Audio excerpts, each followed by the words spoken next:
제가 잘 알고 있는 사람의 이야기입니다. 부부가 영국에서 유학을 했습니다. 둘 다 아르바이트를 해서 생활비를 이제 벌면서 공부를 했죠. 그런데 그 비싼 학비를 충당하기는 또 재정적 형편이 넉넉지 않았습니다. 그런데 기가 막히게 하나님께서 아주 적절하게 또 적절한 때에 이 학비를 채워주셨어요. 그래서 한 번도 밀리지 않고 또 학비를 낼 수가 있었다고 합니다. 1997년 IMF 외환위기 때 정말 우리나라 얼마나 힘들었습니까? 이때 영국 대학교에서는 학비에 포함된 세금이 있어요. 세금이 좀 세거든요. 학비에 포함된 세금을 이제 외국 유학생들에게 돌려주기로 했어요. 그런데 우리나라랑 대만 등 좀 괜찮게 사는 그런 나라 학생들은 제외가 된 거예요. 좀 뭐 한국 잘 살지 않나? 해서 안 돌려준다는 거예요. 그런데 이제 극적인 반전이 일어났습니다. 그래서 석사 과정 냈던 그 학비까지 소급해서 다 그 세금을 돌려준 거예요. 그 다음 학기가 아주 정확하게 채워졌습니다. 이런 일들이 한두 개가 아니에요. 정말 뭐 풍족하고 넉넉하고 넘치고 하는 것은 아니지만 그 부족하지도 않게 아주 적당한 때에 적절하게 또 하나님께서 채워주셨다는 것입니다. 영국에는 고등학교까지 무상교육입니다. 그래서 또 아이들에게도 양육 보조금이 지급이 돼요. 아이들이 많으면 많을수록 더 많은 양육 보조금을 받게 됩니다. 음악에 재능이 있는 아이들은 또 선발해가지고 토요일 날 쉬니까 그 토요일에 레슨을 시켜줘요.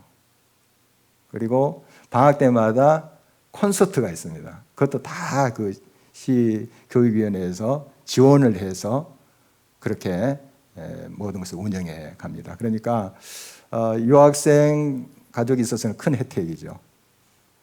어떤 경비가 그렇게 크게 드는 것은 아니니까 다 해주니까요. 악기도 빌려줍니다.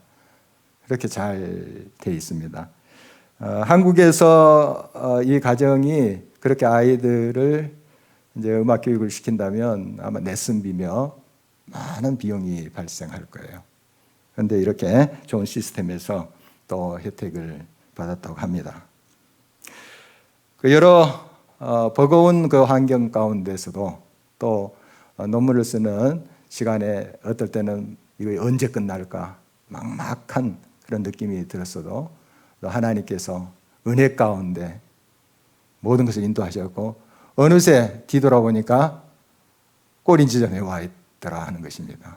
다 그 학위를 마치고 또 귀국할 수 있었다는 말입니다. 예수님께서 흉악한 자들의 손에 죽임을 당하실 때 제자들과 그를 따르던 많은 사람들 슬픔에 잠겼습니다. 허망했습니다. 함께 유월절 식사를 나눈 다음에 감람산으로 찬송하며 갔잖아요. 그게 몇 시간 전이에요. 그런데 그 예수님이 죽으신 거예요.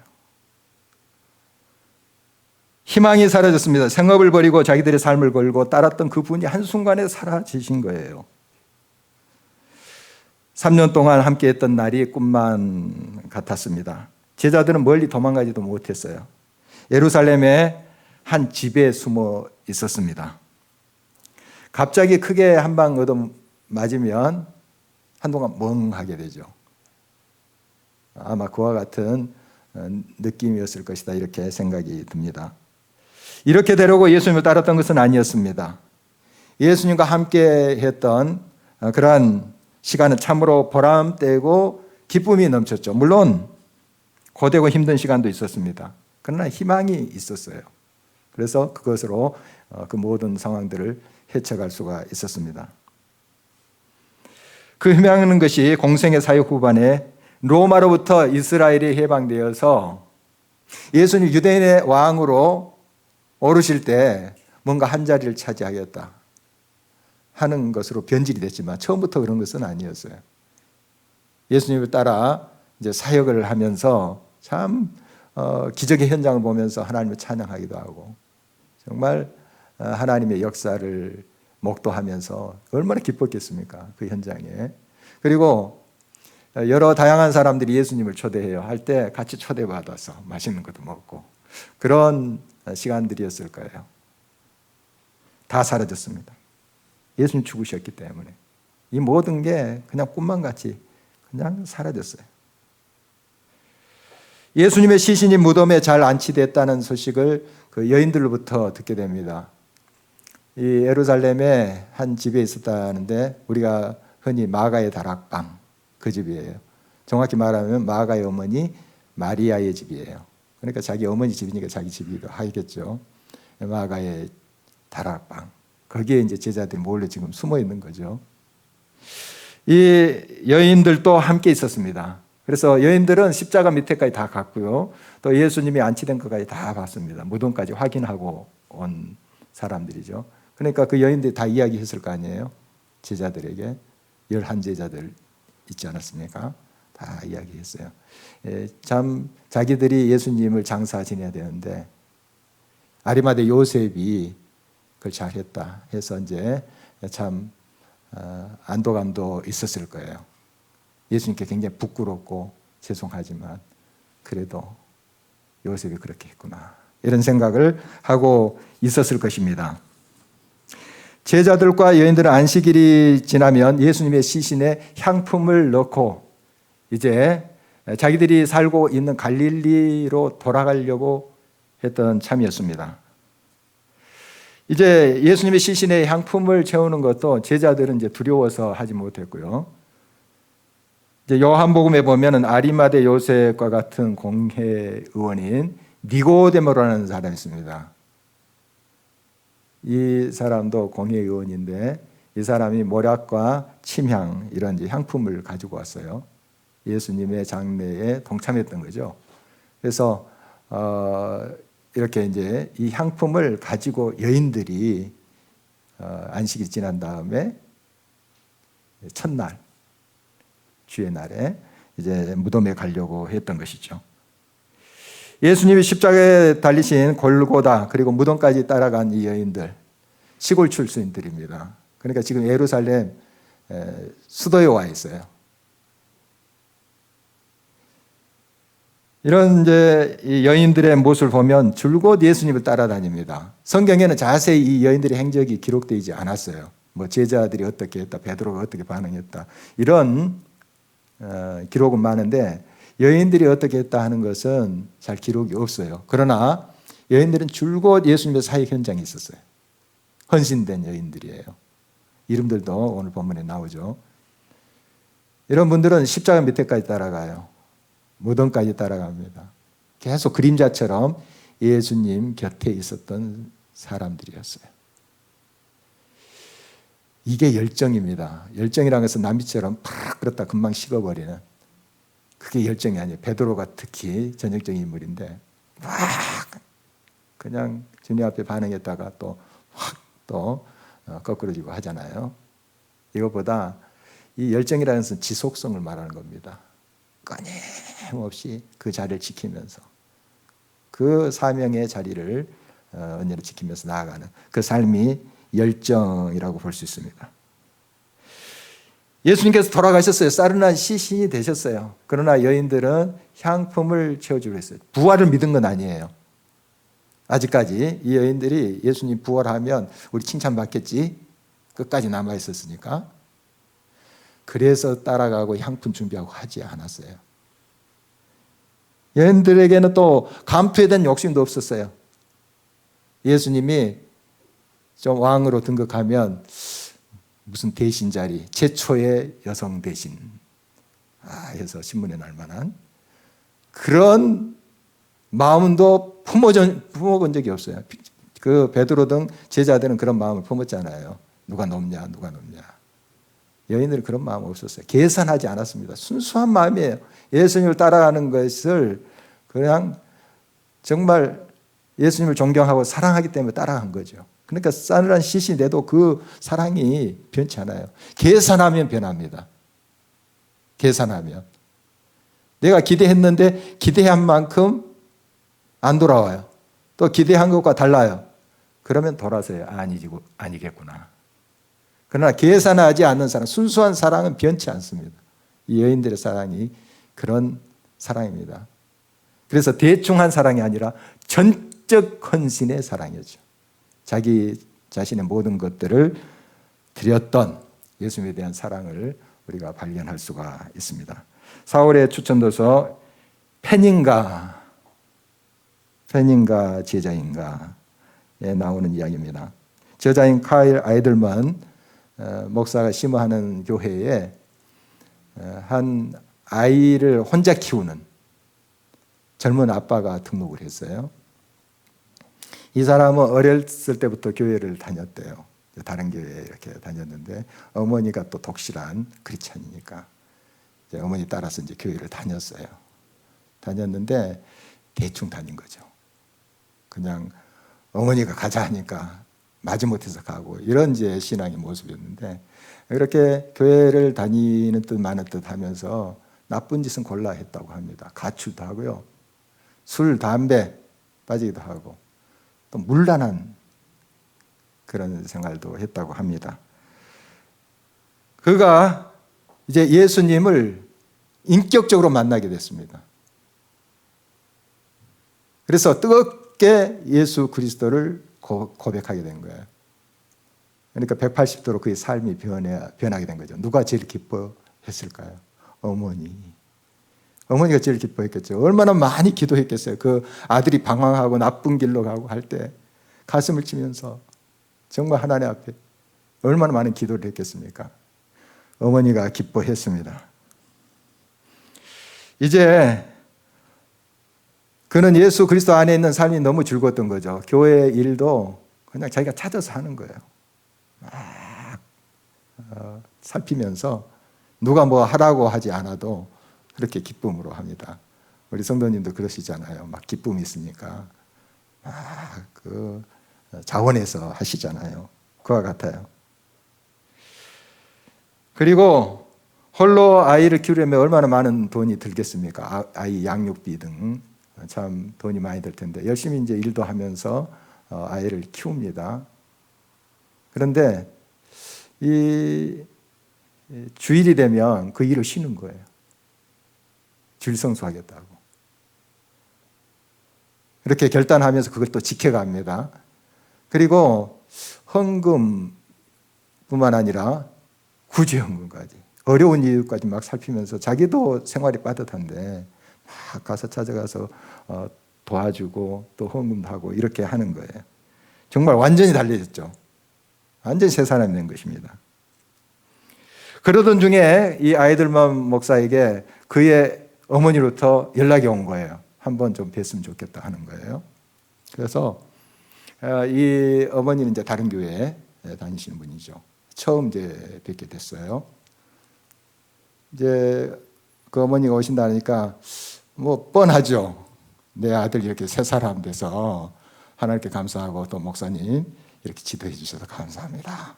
또 좋은 교회 만나게 해주셔서 참 감사합니다. 이렇게 인사할 거 아니에요. 목사님도 그런 기대를 하고 있었는데 착각이었어요. 이 어머니가 화가 나가지고 왔어요.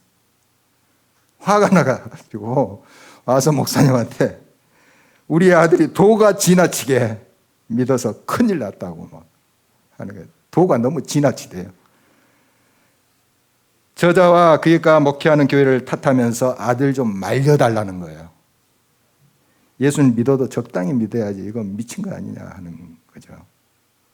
그러니까 헌금한 것은 그렇다 치고 그렇게 피땀 흘려서 번 돈을 뭐 이웃을 위해 쓰겠다 하고 아낌없이 그냥 대주고 이 어머니의 눈에 이게 정상이 아닌 것으로 보이는 것입니다. 그리고 선교 여행까지 간다는 거예요. 그 빡빡한 살림에. 그러니까 좀 말려달라는 거예요. 아들 좀. 제발 성경에서 뭐든 적당히 하라고 가르친다고 말해주세요.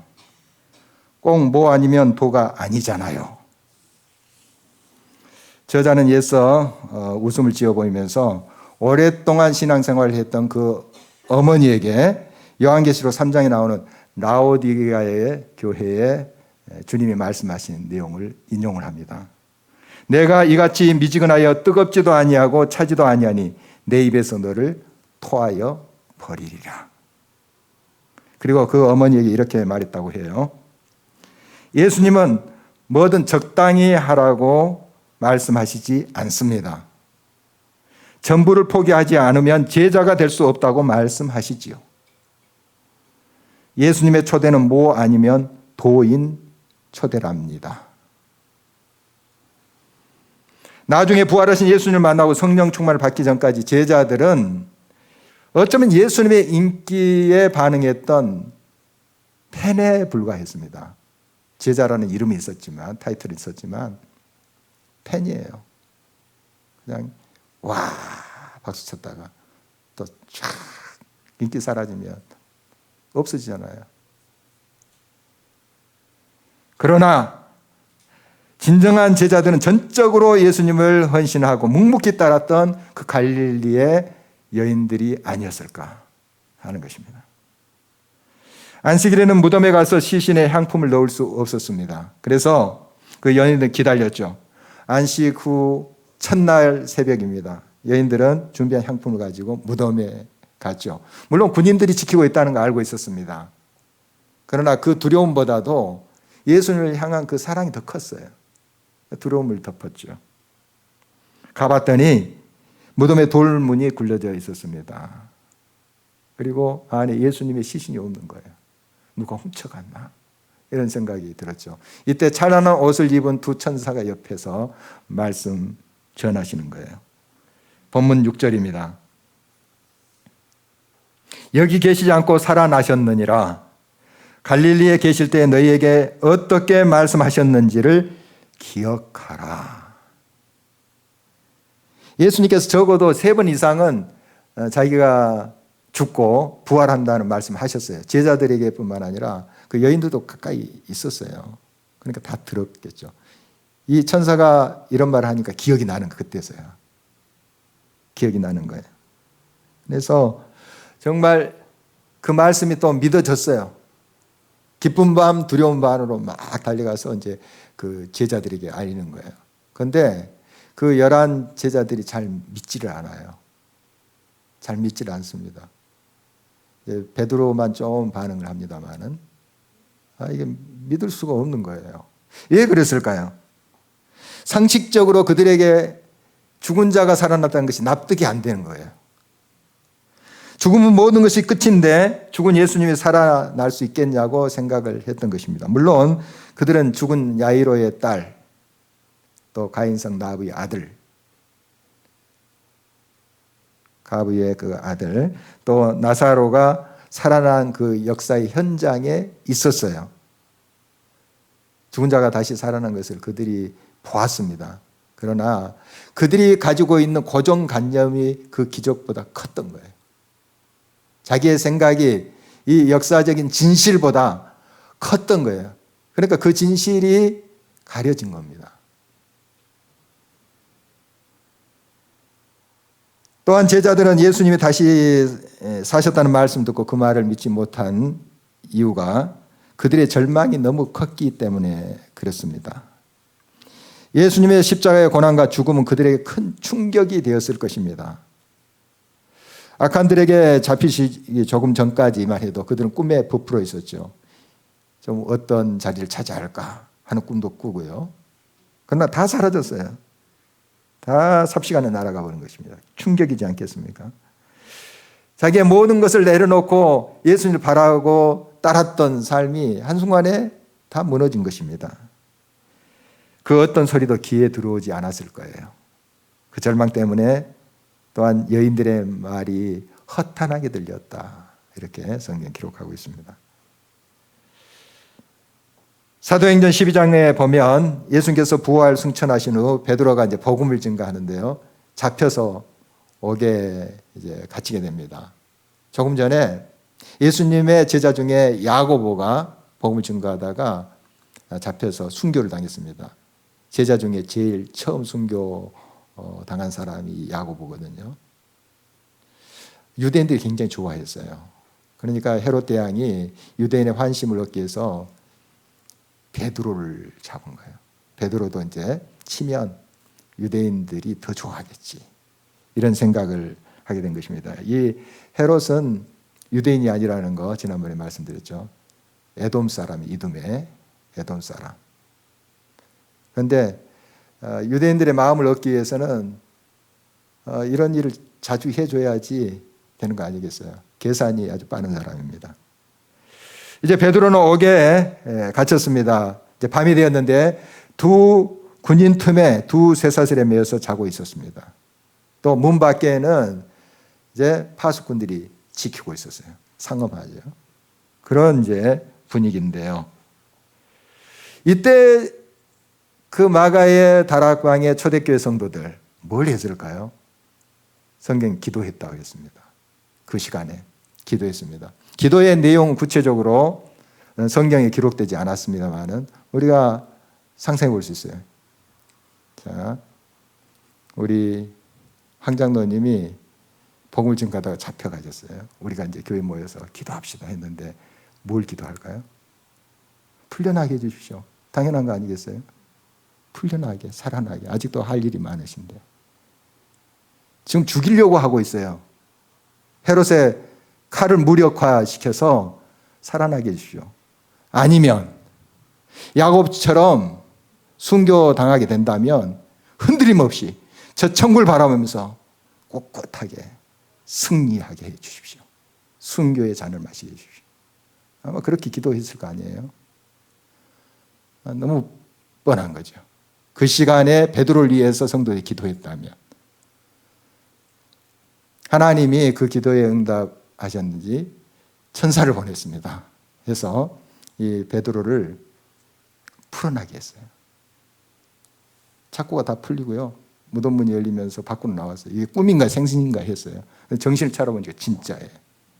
그래서 어디로 갔겠습니까? 성도들이 또 예수님의 제자들이 모인 곳에 갔죠. 동료들이 있는 곳에 갔죠. 문을 이렇게 두드렸더니 그 안에서 한 여자아이가 나옵니다. 노대라는 여자아이인데 문틈으로 누군가 이렇게 살피지 않겠어요? 함부로 문을 확 열어줄 수 없죠. 로마 그 군사들이 오거나 유대인들이 오면 어떻게 해요? 싹 봤더니 베드로 선생님. 그래서 문을 열어주지도 못하고 너무 놀라가지고 이제 안에 들어가서 어른들에게 이야기한 거죠. 베드로 선생님 왔어요. 문 밖에 있어요. 그랬더니 그 성도들이 뭐라 합니까? 또 사도들이 미쳤냐 그랬어요. 미쳤구나 했어요. 지금 상엄하게 그 감옥에 갇힌 거 다 알고 있고 이제 곧 있으면 죽임을 당할 텐데 자기들이 살려달라고 기도했을 텐데 기도는 해놓고 믿질 않은 거죠. 믿질 않은 거예요. 이 로데라는 아이가 더 힘써 이야기합니다. 근데 진짜 봤어요. 진짜 봤어요. 그랬더니 베드로의 천상가 보다 이렇게 이야기한 거예요. 밖에서 이제 베드로가 계속 문을 두드린 거예요. 자기들도 듣게 됐어 문소리. 가보니까 진짜 베드로가 문 밖에 서 있는 거예요. 우리가 가지고 있는 생각이 하나님의 역사보다 더 크고 강할 때 우리를 지배하는 그 경우에 우리는 하나님의 역사를 듣지도 못하고 보지도 못합니다. 아무리 사실이 눈앞에 펼쳐져도 그게 안 보이는 거예요. 내 생각으로 가득 차 있으면. 안 보입니다. 기가 막히게 안 들려요. 우리의 생각을 내려놔야 됩니다. 끊임없이 말씀 앞에 우리를 비우지 않으면 주님의 음성 듣지도 못하고 주님이 보여주시는 그 사실, 역사, 기적을 볼 수도 없다는 사실입니다. 예수님은 말씀하신 대로 부활하셨습니다. 비록 꿈만 같은 일이나 사실은 사실이에요. 부활을 믿지 못했던 제자들, 성도들에게 예수님은 친히 나타나서 부활의 증인이 되셨습니다. 그들의 의심이 사라졌죠. 두려움과 또 절망도 사라졌습니다. 그리고 약속하신 성령을 받은 제자들, 또 성도들은 더 이상 예수님의 인기에 반응하는 팬이 아니었습니다. 이제는 예수님께 진정으로 헌신하는 제자가 된 것입니다. 더 이상 자기 목숨을 부지하겠다고 예수님을 부인하거나 또 사명의 자리를 떠나 도망치지 않았던 것이죠. 우리는 부활하셔서 지금도 살아 역사하시는 예수님과 함께하는 사람들입니다.